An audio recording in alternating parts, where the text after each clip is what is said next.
Good afternoon, everyone. Today I'll be presenting on crisis policymaking, lessons for the modern states.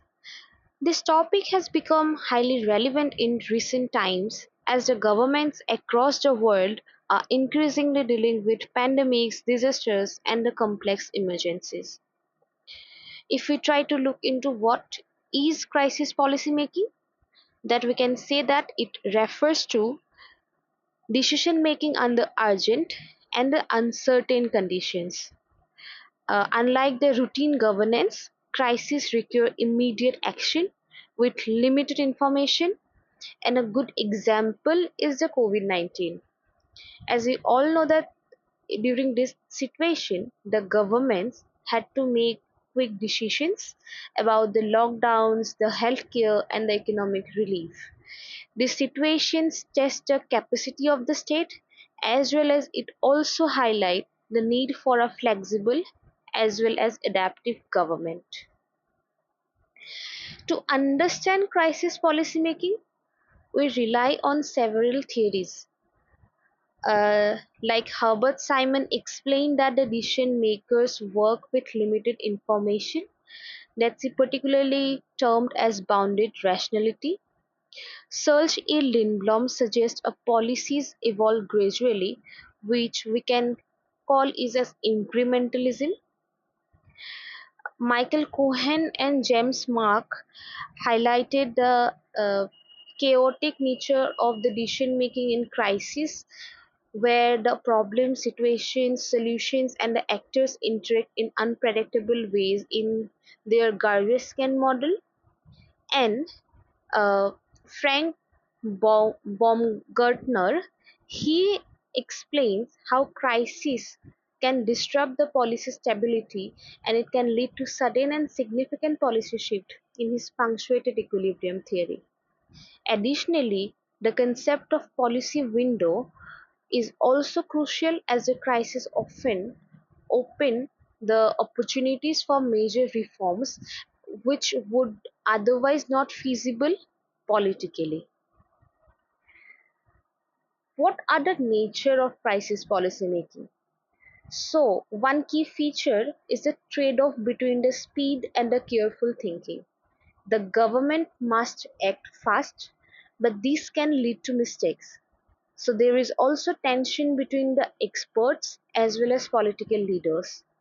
Another issue is misinformation, which can affect public response. And finally, crisis policymaking involves multiple levels of government, making coordination very important. Considering the case study of COVID-19, then the COVID-19 it can be considered as an example of crisis policymaking. The countries adopted different strategies; some imposed strict lockdowns, while others were more relaxed. Organizations like World Health Organization provided guidance, and the crisis exposed also the weakness in healthcare system, and it also showed the importance of preparedness and timely action. If we take to another example of disaster, one is the Indian Ocean tsunami and another is the Hurricane Katrina. This both also reveal the failures in coordination between the different levels of government, and it also highlights even the developed countries can struggle during the crisis. So what are the key challenges? There are several challenges in crisis policy making. Bureaucratic delays can slow down the response; political interests may interfere with decisions; the vulnerable groups are often the most affected; and also the lack of coordination between the agencies can worsen the situation. These challenges shows that the crisis response is not just technical, but it also political. So, what kind of lessons that the modern state can adopt from this?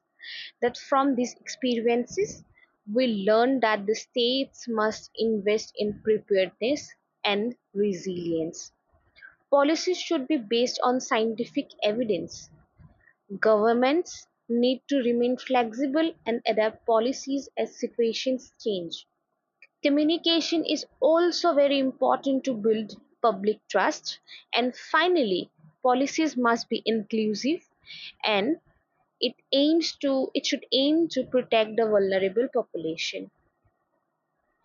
To conclude, we can say that crisis policymaking leads to a debate of centralization versus decentralization, the risk of power expansion, or the efficiency versus accountability. Contemporary trends of governance considered climate crises and the other non-traditional security threats as permanent challenge, and also urges for global cooperation. And it also highlights that there is a rise in activities of non-state actors. So crises expose the weakness of the system. Therefore, there is a need for learning and reform, and the focus should be on resilience and adaptability. Thank you.